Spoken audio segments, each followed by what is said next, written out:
on the NSMQ live chat, where we talk to former contestants and people who have inspired generations of NSMQ fans across the country.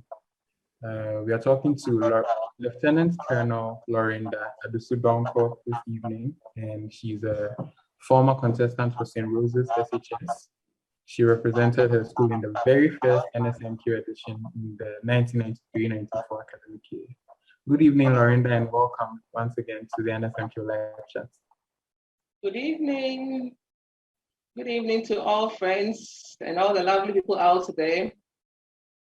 I'm privileged to be part of this program this evening. So we know that you are a soldier and you're a scientist and you're a mom and you're one person wearing many different hats. Can you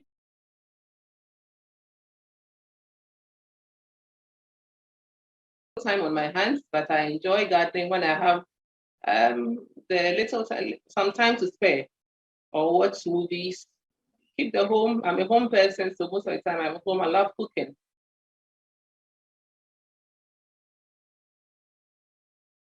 Other areas in the course of the interview. That sounds like such a full and fulfilling life. Well, we thank God. I'm sure you have a lot of memories from St. Rose's and your time on the NSMQ. So we'll start from there. But to our fans, you can comment any questions you have, any comments you have on Laurinda, anything you want her to know, you can just comment it and I will ask her over the course of this conversation. So let's start with your time at St. Rose's. I usually just like to ask my guests what their favorite memory is from their school. And I'll start with the brilliant science and math quiz, and then we can talk about Rose's specifically. So the Brela 93-94, which was your favorite contest, and how did you and your teammates handle that particular contest? Like I said, we were the very first batch, or let me say the very first batch that was introduced to, or that started the quiz. Then it was called Brilliant Science and Maths Quiz. It hadn't taken a national dimension as at that time. I am not even sure whether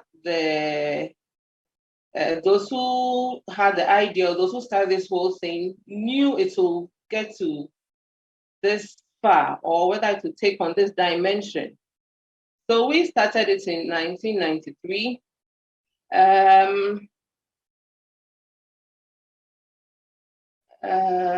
What do I?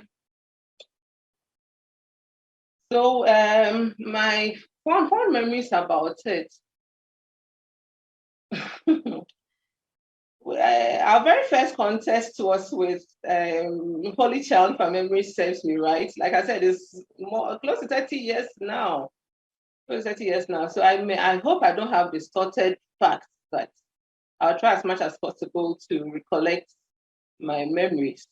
Yes, so I remember our first contest was with Holy Child School. Initially, we didn't even know that it was going to be televised on national television. We didn't know the dimension it was going to take. So we got there to, it was held at Gamma Theatre, now TV3. Adjacent to Afrikiko, for those of you who know your way around Accra very well. Yeah, so it was Gamma Theatre at that time. We got that there was already a contest going on. I can't remember the school. So when it was our turn, we got seated. We went through whatever had to be done, and then the contest started. That one was a pretty walkover for us, if I may say so. Unfortunately, I can't remember. It was a time. It was in the almost a Stone Age or a Dark Age, right? There were no mobile phones. There were So I don't have much records on it, but again, just depending on my memories now. Yeah, so our first contest was with Holy Child. Then, so we obviously beat them. Then went over to a second contest after a couple of weeks. Then again, depending on my memory, if my memory again serves me right, I hope there'll be no trolling on Facebook, on social media. I remember we met, I think, Pope Jones. And again, I've been in male-dominated areas from my background, my family background, where I worked, where I did my national service and things. So it was pretty okay for me and my team. Yeah, so let me mention my teammates. Or I don't know whether. Yes, I was going to ask about them. Yeah, so my teammates, remember Baba Baden, and Eunice Owusu-Ansah. We didn't have a team of 6 or so, but I knew that we had some standby persons. Elena was one of the standby persons, and yeah, I think that's what I remember. Yes. So again, once we got to the semifinals, you should know by now what happened to this school we met. Then the interesting contest was between us and Achimota. So it was Achimota that took us out from the semifinals, and they proceeded to finals with Prempeh College. I believe so, if I'm right. So they took us out of the contest. So I think that contest was, in fact, they walloped us very well in that contest. So it's not a very easy one to do. I don't know whether to say we're tired or complicit, but thinking that we had walked over the guys, we had walked over the ladies, we had trashed the guys. A mixed school was another walkover for us. Different dynamic. But it was not a very easy contest for that one. Yes, and I was not very amused that it was even shown on GTV at that time for the whole world to see that, oh, it's been walloped that way. But in all, it was good. It was good, yes. I can't vividly remember some of the questions. I can't really remember some of the questions, but I mean, it's from over almost 30 years ago, so it's impressive that you remember all this. So my next question is about how your participation in the quiz, I mean, despite not making it to the final itself and winning eventually, how did your participation influence some of the decisions you took and how your life has ended up now? Please come again. How did the participation in the quiz affect your life? How did it direct some of your decisions to, for example, to study biomedical science, biochemistry at KNUST? How did your participation in the quiz feed into that? Okay, so let me go back again to one of the contests on the day we met Achimota. It was supposed to be our PTA meeting where our parents would come from from home with some home chore and things. You know how it is like, especially for those of us who were coming from far places. PTA meeting days were days where parents would take opportunity to visit and bring all the goodies. So that day we had to leave the goodies and go to Accra, journey to Accra for the context. St. Roses is in Akwetia. Yes, go to Accra for the contest. So that day, those who were in Accra, our colleagues who lived in Accra, had made all the necessary arrangements with their parents to pick up their parcels from home. While those of us who were coming from far didn't have any relations or anybody in Accra, had to just hang around the venue and wait for them. That was the first time I was hearing of anything like Accra traffic. You know, as I was coming from far away, yes, AGC was a very plush place. I attended a very plush school. Yes, that one, I'm very, very proud and always happy about AGC Primary School. But again, it was very far from Accra. Johnny come to Accra. Yes, I remember when we, even on the journey, when we got to 37 General area, a mate of mine passed a comment that, oh, this is 37 military hospital.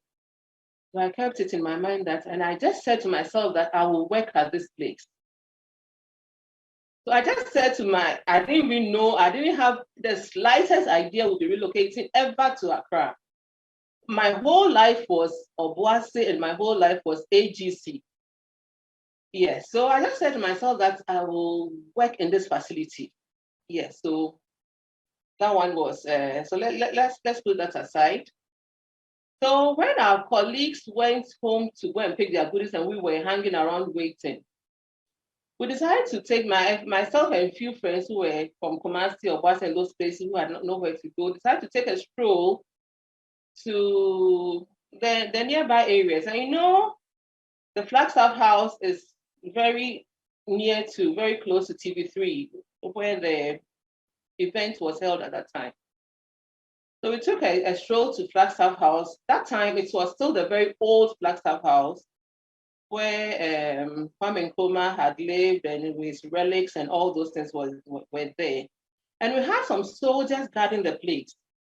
So when they saw us in uniform taking a stroll, looking all lost and didn't know where to pass, they just called us for a chat to interact with us.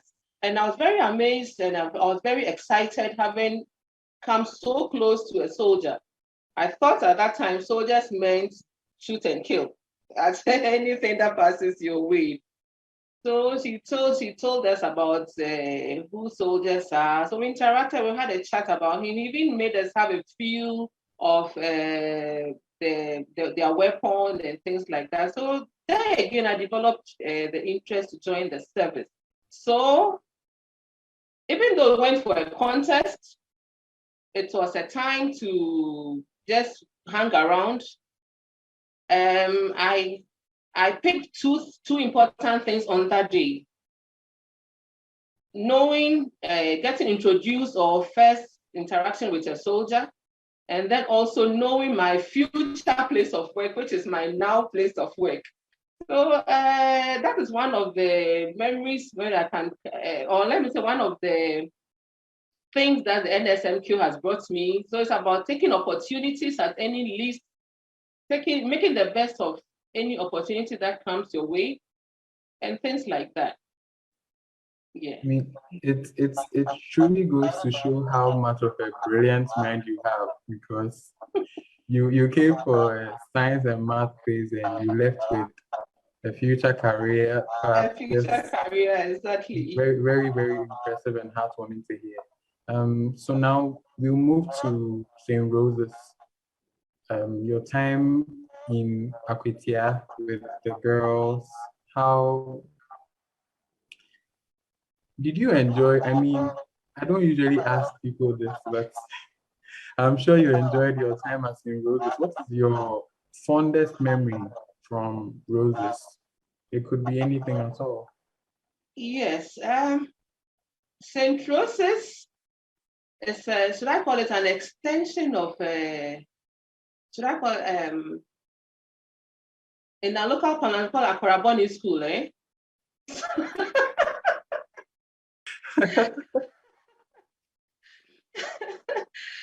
So it's a place for strictness, discipline. In fact, strictness is an understatement. Discipline. It was a place where, and you know, it was under the watch of the Dominican sisters from Germany.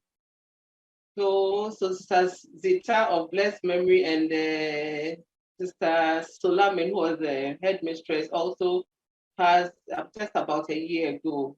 May their souls rest in peace. Yeah. So these were the two people in control of the school.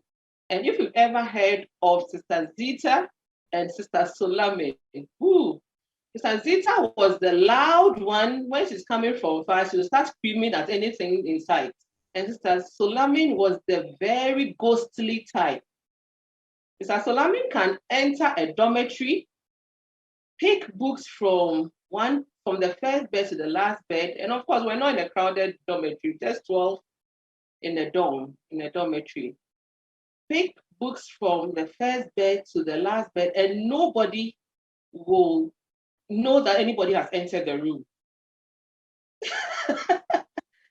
To appear like a ghost, do everything like a ghost. Wow. Yes, and St. Joseph's was a very orderly place. Sister Solami will come to the room and collect books because you're not supposed to have books in the dormitory. Our lives were that planned. Our lives were very organized. If you're in the dining hall, everything related to your dining hall for your meals are in the dining hall. We had lockers there, and I believe it's still same now. Yes, it is. We have lockers there that you keep all your dining related items in. So when you move to the classroom, no food is accompanying you to the classroom. Your classroom have all your books and you have lockers, you lock them in. When you go to the room, it is to sleep and to rest and get refreshed for the next day's classes and activities. So St. Joseph's groomed us. St. Joseph's prepared us for the future. And it's not surprising that I found myself in an institution that also is known for its discipline. So for me, I didn't really struggle I'm not struggling in my workplace because I've been introduced to this earlier from my secondary school. In fact, my parents too are another set of disciplinarians, but that's a story for another day. Yeah, so from one disciplined home to school and to my institution now. And one thing that struck me the first time I ever got to St. Joseph's were the lawns. Oh my God, very clean, well-mowed lawns. And the streets, everything was just in order. Yeah, so that's St. Joseph's for you. It sounds like your life from your home to Roses to joining the Ghana Army, the running theme was orderliness and strictness, and it's very interesting to see how consistent that has been in your life. So St. Joseph's, let me add that St. Joseph's taught us not to disregard people, to appreciate every person, the role every person plays in your life. We were all wearing, no matter what background you're coming from, once you get to school, we are all in our slippers, we are all in something that I identify as Rosecans, and that was it. So they're very simple and yet very strict. Like most of the meals that we ate in the dining hall was cultivated by our Friday afternoon, prefect to the left. We all take our classes and go to the farm and cultivate our favorite cassava at that time, and palm fruits, yeah, palm. Mm-hmm. So it taught us hard work. I like that you said Roses exposed you to all kinds of people, and I wanted to find out more about like the people you met at Roses. Which teacher was your favorite teacher? Which classmates do you still keep in touch with? And which part of campus? I mean, it sounds like it was a very strict place, but I'm sure the girls had ways of having fun too. Let me say another thing too that let me just quickly mention is, we were the first batch of the GHS. So again, we happened to be the first batch of the SS system. We went to school, and so we started the SS stream, and we had the seniors also with the old system. So there was this serious conflict. If you talk to any first batch of SHS person, they will mention this. It's something nobody will forget. So there was that conflict between the old system and new system. But with all that, we still make very good friends. The Patricia Obonai of Vodafone, the first ever female CEO of Vodafone, was our friend, our mate at school. She was in the old system, we're in the new system. For the new system, for my mates, I have Laurinda Adusu-Donkor, who is now one of the directors of the Women and Children Ministry. I have friends who are lecturers in Legon and various universities. The National Sports Authority boss, Professor Peter Chumesi, is my mate. Anyway, he was my mate from university, so obviously not from St. Joseph's. Then for the teachers, I can't end this interview without mentioning Mr. Chigbe, Mr. Albert Chigbe. He was a maths teacher. In fact, he was the one who was sort of in charge of the quiz program at St. Joseph's at that time. Yeah, so he was the liaison between Prime Time and St. Joseph's. So Mr. Chigbe, Mr. Afo, who taught us chemistry, Dada Yamwa, I think it's of blessed memory now, Dada Yamwa and Mr. Molina. So these were the seasoned teachers who took us at St. Joseph's. There are a few more that maybe the names may come later for me to acknowledge. So for those of you still tuned in, this is the NSMQ live chat with Lieutenant Colonel Laurinda Adusu-Donkor, who is a member of the St. Rose's SHS 1993-94 NSMQ team. They competed in the very first edition of the quiz. From our Facebook comments, we have Mami Adwa Nkrumah appear saying that she's a proud Rosa. So I yes. So, one proud Rosa to another. Thank you, Mami Adwa, for tuning in. And we also have Bruce Malco, who says that he's proud of you. I don't know if you know him personally, but you have a lot of fans out there. Meshak, the champion, also says great stuff there. So it's interesting to hear about the strictness in Roses, but how different was life in KNST? Because you come from a strict home and then you went to a strict senior high school. So when you got to university and had a little bit of freedom, how did you handle that? Okay. So for me, like I've already mentioned, I'm a very home person, indoors person, but so I did not really see the freedom in quotes and on campus as a time to do all the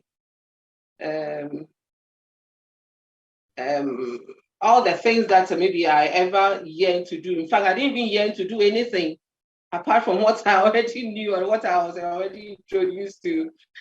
I did a lot of church on campus. So I was with the Inter-Hall Christian Fellowship. I was one who was, even at that time, even at first year, I was almost like I was a continuing student. I was all over the place with ministry and church or fellowship activity.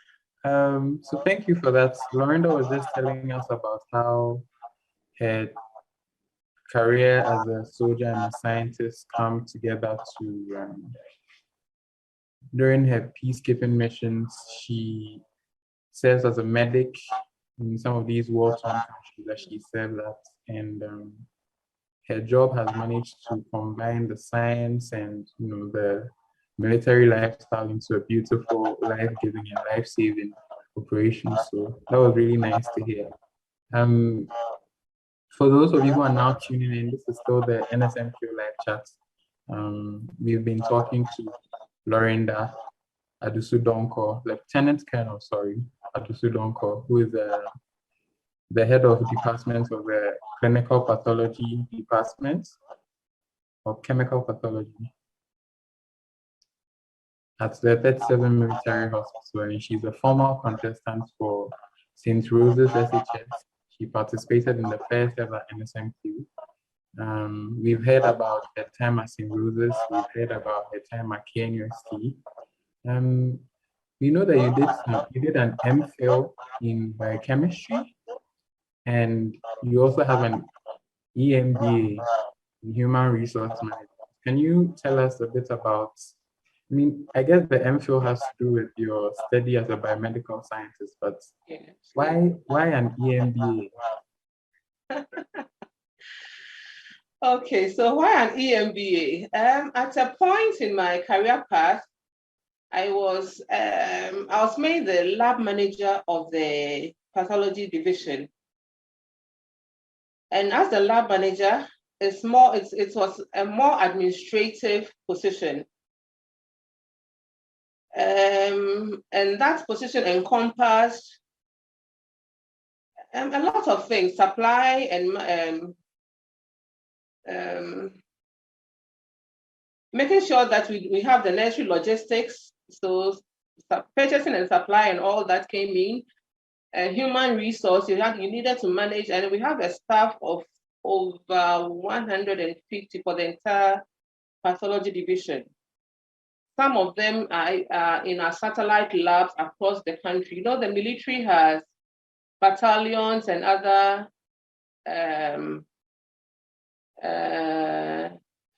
facilities scattered across the country. And for wherever we have military personnel, we have a medical facility. So all these medical facilities have all the medical personnel that need to man the place, from doctors to pharmacists and, of course, lab persons. So you manage all these people, even outside your main facility of 37 Military Hospital. So all these people came under my management. I needed to manage all these people. And I realized that I needed something more than I had to be able to be a better manager. So that's what made me go into do the EMBA, Executive Masters in Business Administration, the HR option. Then after that, I realized that I was still in the medical field. So I needed to take it a notch higher to fine-tune my knowledge and perhaps get more into current knowledge or current happenings in the field. So I decided to take an MPhil in chemical pathology. That's just something I completed last year. Yeah. So that's how it's been. Congratulations. We are hoping to maybe take it another notch higher.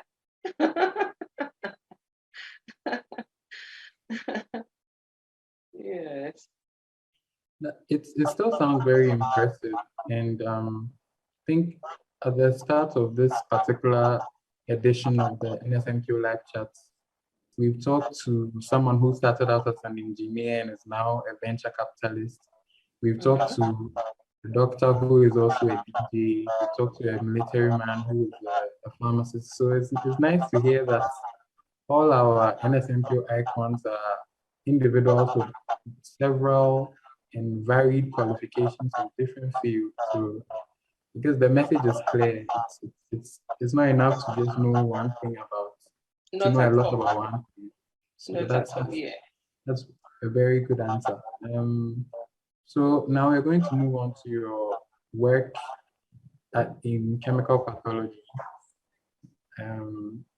You explained a bit about how your work helps doctors to make diagnoses and stuff, but can you take us through your work again? What is chemical pathology, and how does a day in the life of Lieutenant Colonel Laurinda Adusu-Donkor look like at Step 7 Hospital? Okay, so chemical pathology, like I said, is just a big word for a lab technologist, or it's a specialization. It's a specialization in the lab field, in a laboratory-related field. So when it comes to the lab, we have the lab assistants, we have the lab technologists or the lab scientists, then we have the lab management. So I am a chemical pathologist, I am a biomedical lab scientist. What we do is to, yes, again, it's a branch of, or it's an applied form of biochemistry where we use fluids, body fluids, to make diagnosis and we subject them to analytical,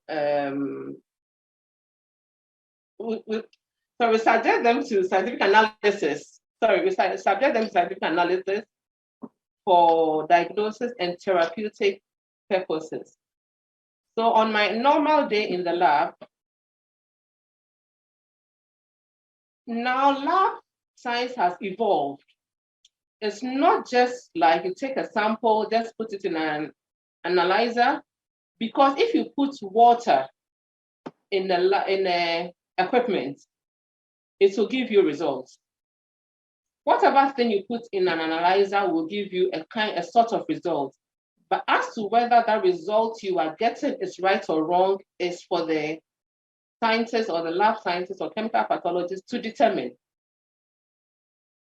So in order for me to know that the result I'm churning out, like I said, it's going to be used for therapeutic and diagnostic purposes, the doctor is going to base his clinical judgment on the results I'm going to give the patient to be sent to him or her.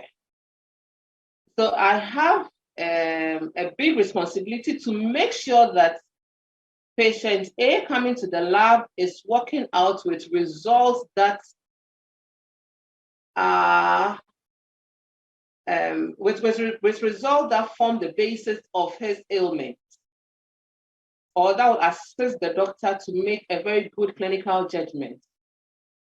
So when the patient comes to the lab, or on my normal day, I make sure that all analyzers under my watch or under the department are calibrated or verified.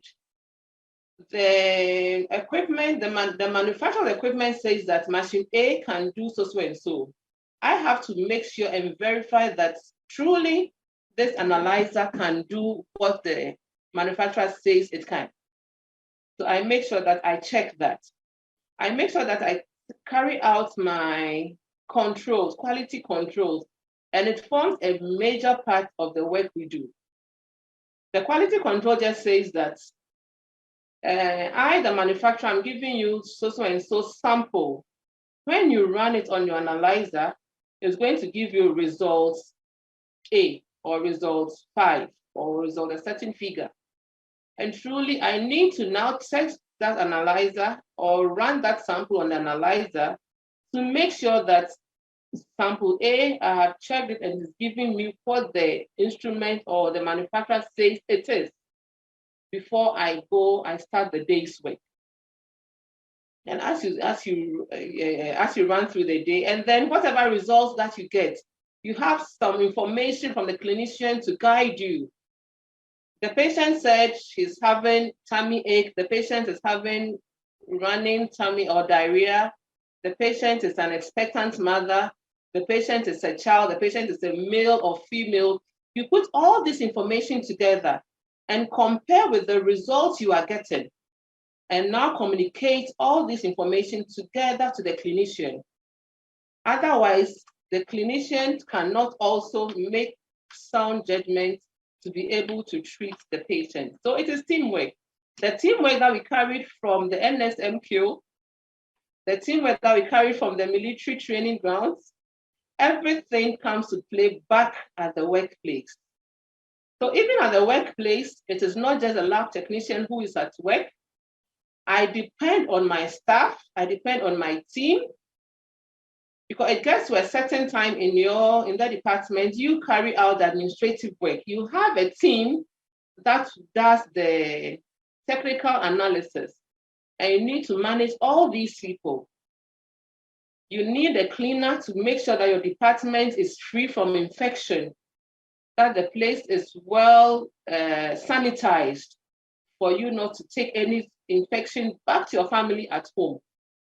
So these are the people that we manage. These are the kind of things that I do in my department. Then at the end of the day, I validate the work that my staff has done, the work that I've run on the analyzer, to tell the clinician that based on whatever information you've given me, based on the patient sample that I have, and you know what, it is based on the patient sample.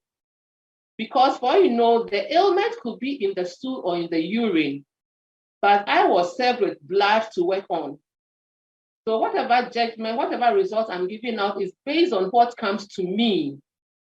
Yes, so, and then we counsel patients, we prepare them for whatever tests they are coming to do. There are some tests that the result you get depends or is based solely on the patient or the sample, or on the preparation, or on the patient that you have before you, whether the patient has eaten, whether the patient has not eaten, whether the patient has just woken up from sleep, or whether the patient was even seated or standing while the blood was being taken. So all these are things that we put together. So it's the whole work out there.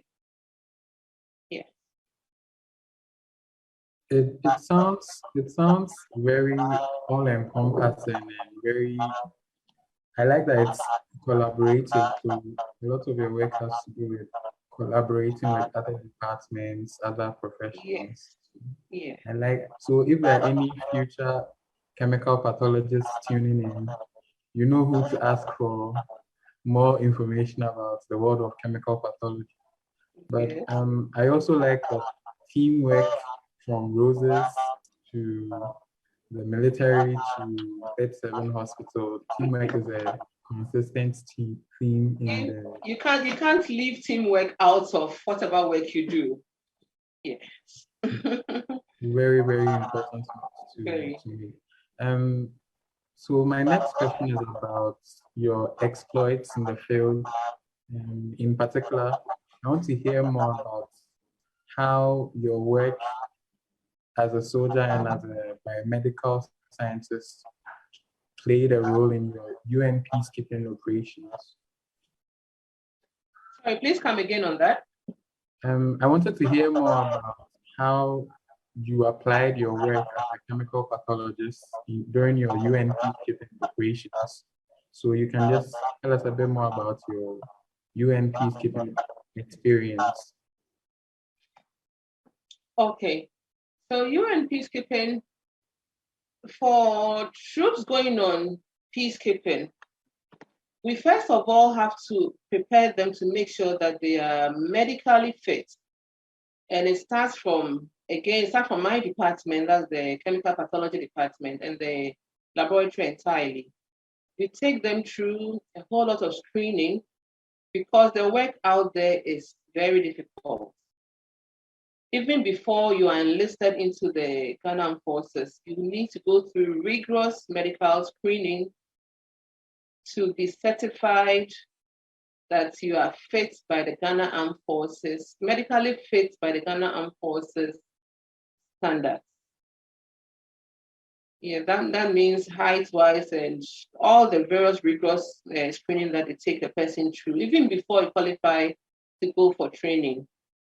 So as a soldier or as an officer going on peacekeeping, again, for those selected to go for the peacekeeping, they once again go through all this rigorous medical screening.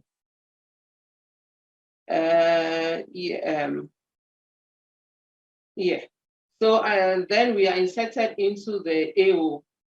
So far, I have been to 3 different countries, but there are some that I have repeated tours there. So I've had a number of peacekeeping missions some in the same country a number of times.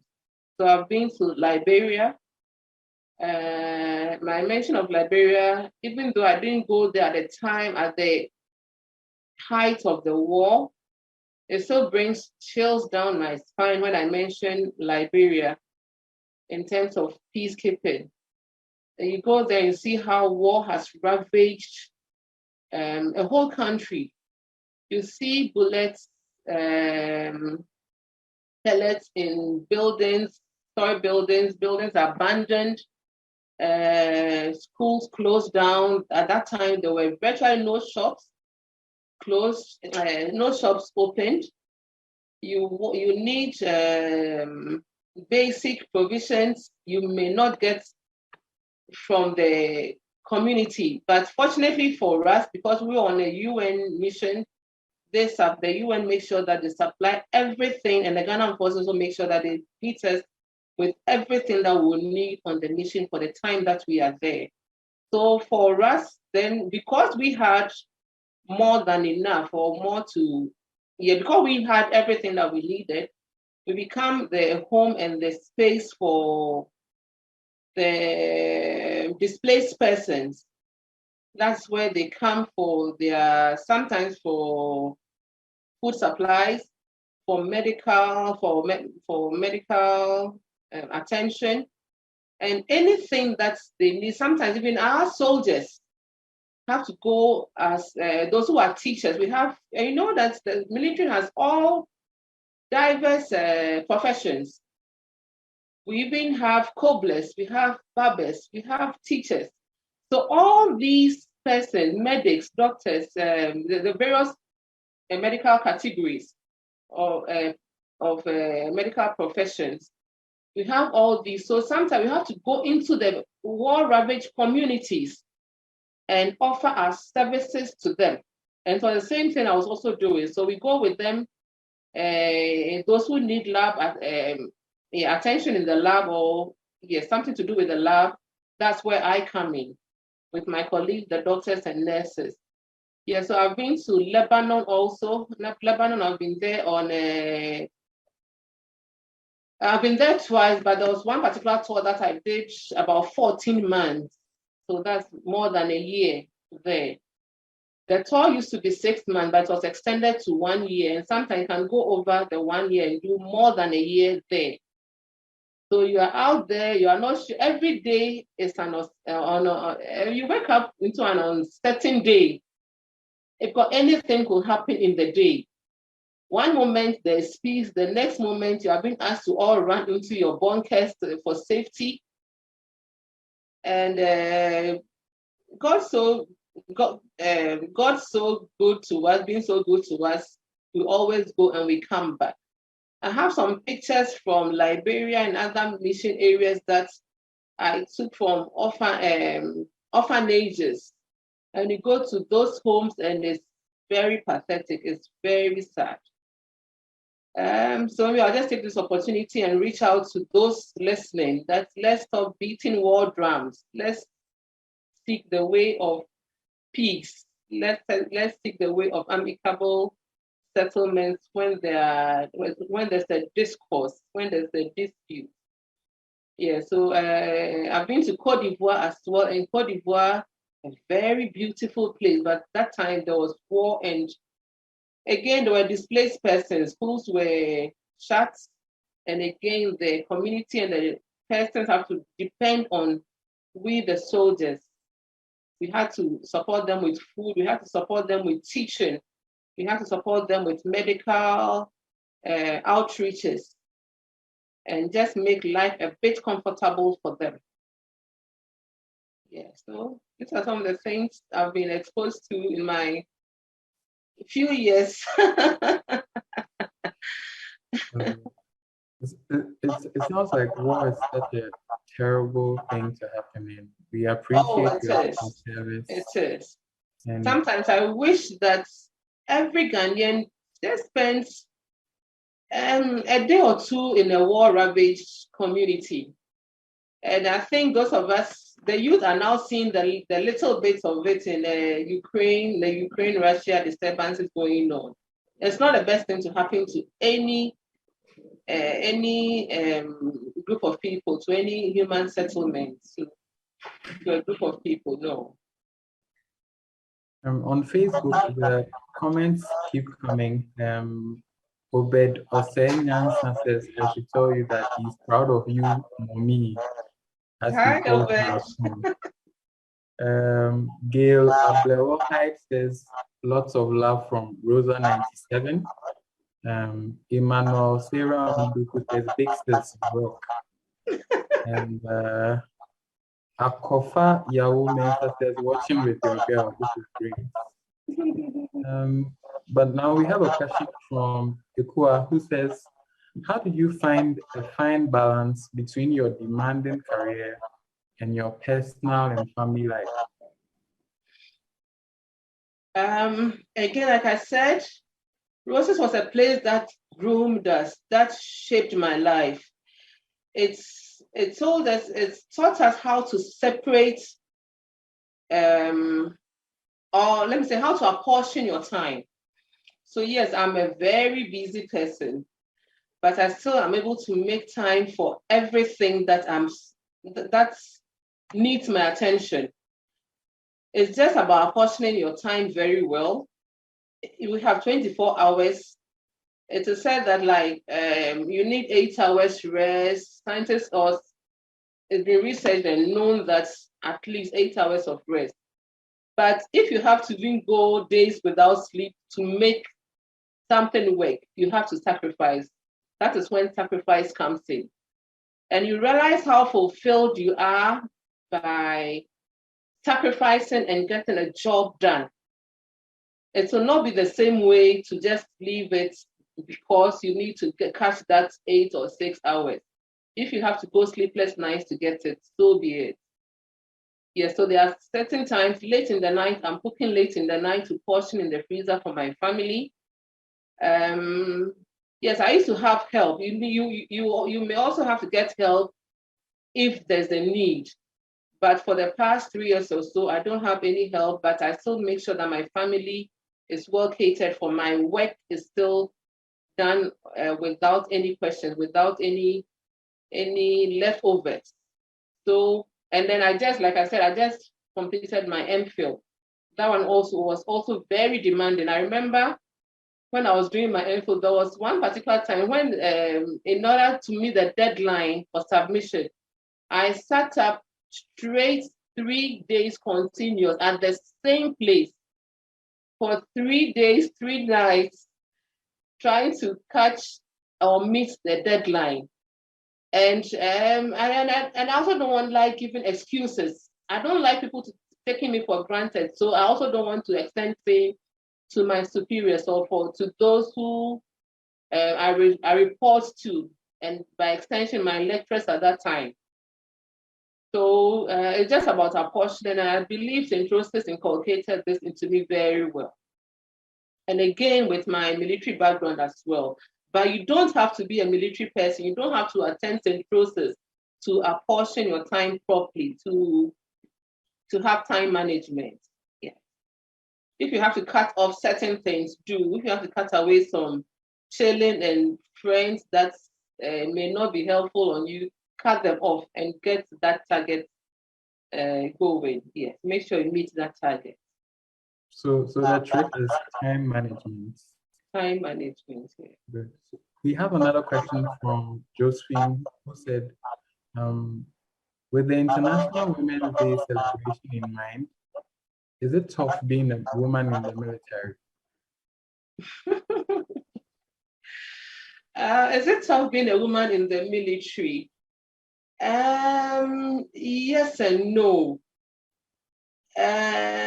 Yes, because the work itself is demanding. It entails physical. So let me start from the training. It entails a lot of physical training. You need to be resilient. You need to psych up yourself that this is what I'm going into. And then you need to be prepared and ready for it. So apart from that, you need to also let your male counterparts know that you are up to the task. Look, there's no superhuman anywhere. And in my training, even at the academy, I didn't make excuses. I didn't let that time of the month determine or bring me down. No. So it is just about psyching up yourself, letting your male counterparts know that you are also able, you are up to the task. Then you all keep going. Again, like I said, there are no superhumans. But so you have to put in the efforts. If it's the least effort that you have to put in, you have to make sure that you put in that effort and let it work, let it count. So I said a yes and a no. So again, well, so I think I've answered the two together, a yes and a no, yeah.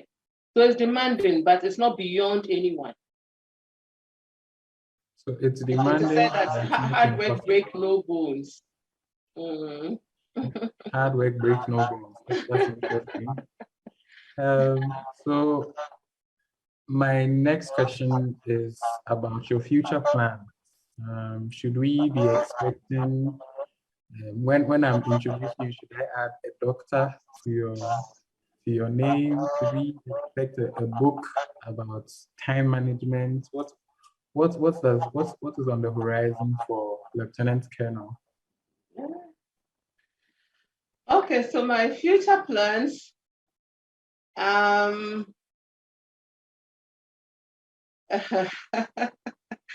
looking forward to, like I said, go up a notch higher in both my academics and in the military. I just pray that I'm able to get to that highest pinnacle where I have to be in the service. So for those who are familiar with the military ranks, start from lieutenant to captain, or let me say we start from second lieutenant to captain to major, then to lieutenant colonel. So I have gone through the ranks up to lieutenant colonel.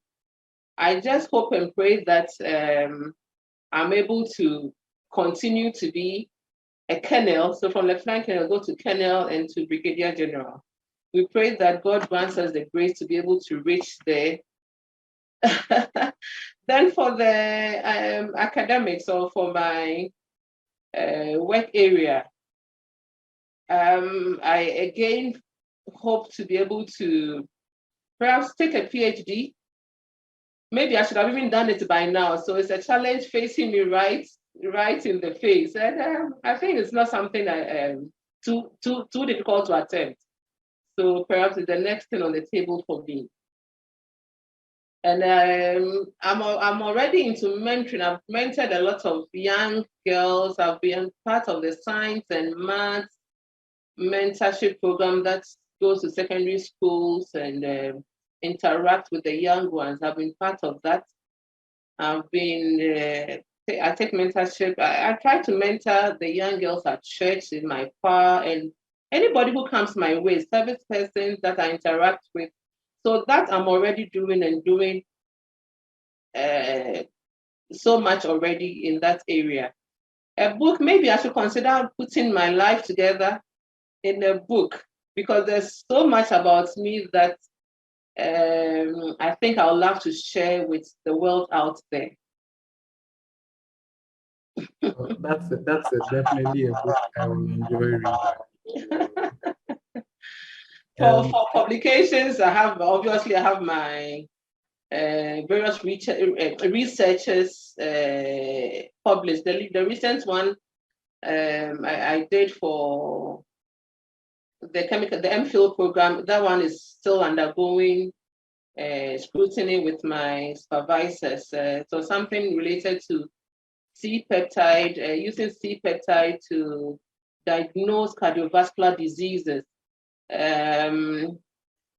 It's something new I want to introduce into the lab field. I wouldn't bore you with that, but we already have other diagnostic methods for persons living with or persons who have cardiovascular diseases. And we know how cardiovascular diseases is wiping out a lot of people, is a source of worry. This stroke, blood pressure, and all these heart attack, myocardial infarctions, and all these heart-related issues.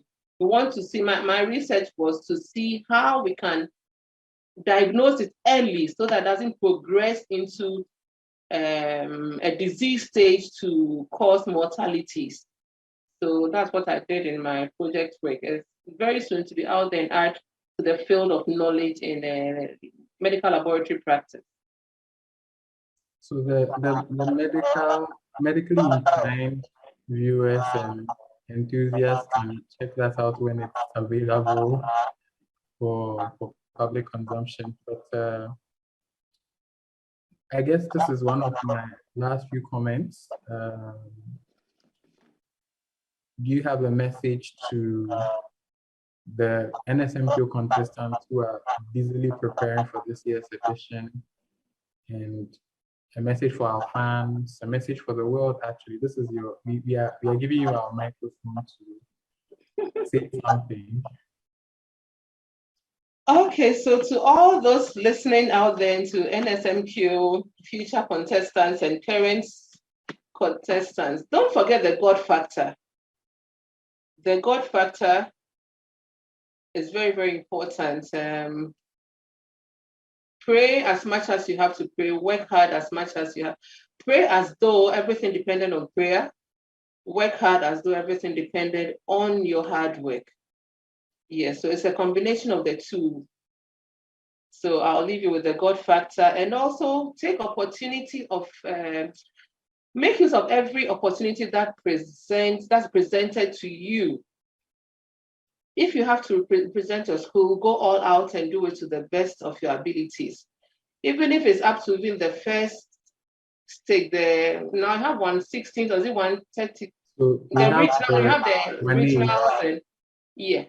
So even whatever state that it gets to, it's a step in the right direction. Make use of that opportunity. Opportunities come to us in different ways. Some may not be well dressed, and some may not present in a very beautiful way, but just be on the lookout. Just be on the lookout for them. And also, as you've been watching, I believe that you've been following the quizzes.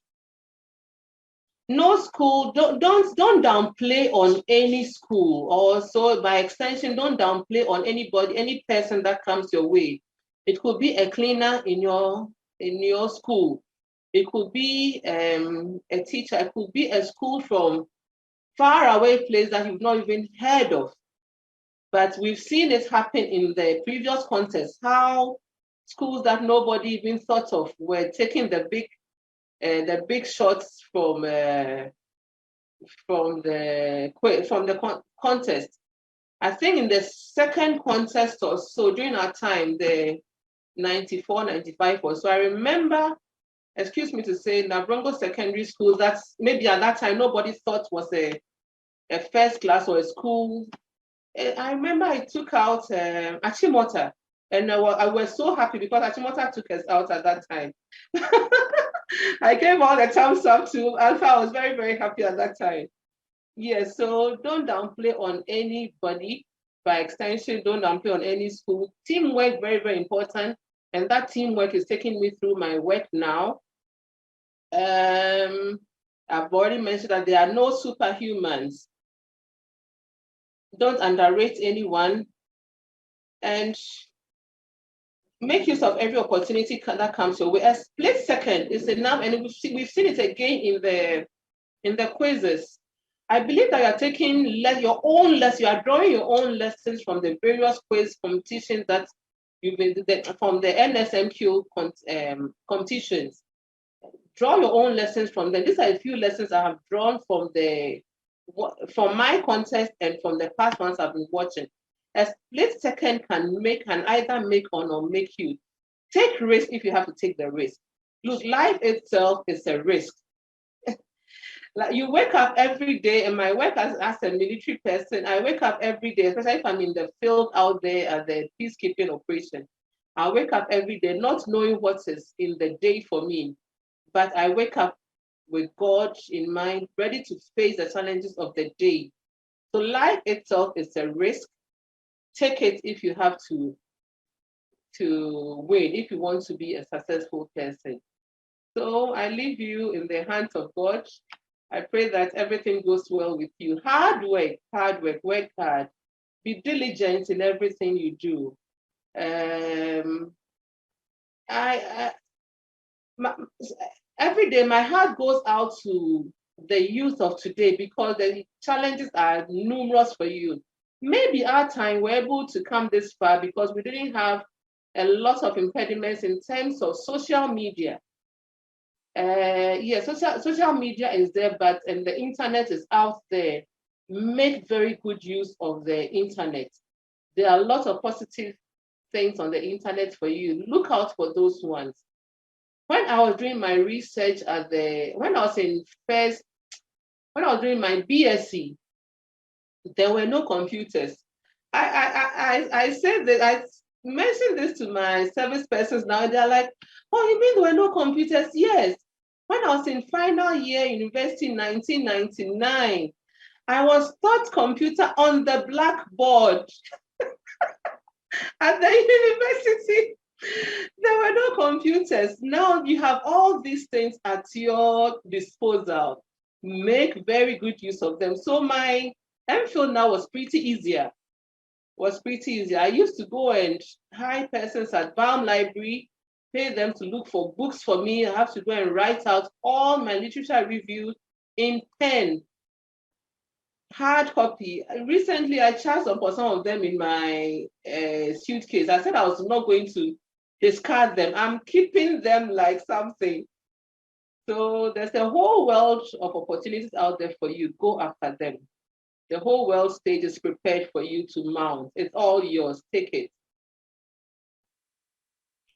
Amen, and thank you for that wonderful message. The world is at your fingertips from Lieutenant Colonel Laurinda Adusu-Donkor. For the very last time this evening, my name is Anthony Adiaba. This has been the NSMQ Live Chats, where we talk to former contestants of the quiz about their time on the quiz, their lives afterwards. We get to know them beyond who we knew them as on stage. I will see you again in 2 weeks' time on the 24th of March, 2022, where I will be speaking with a member of the 1999 team from Wesley Girls High School, Dr. Yehoda Mate. So tune in, keep following us, keep liking and sharing our content on our pages. And until I see you again, have a good evening. Bye. Good evening. I hope I didn't bore you.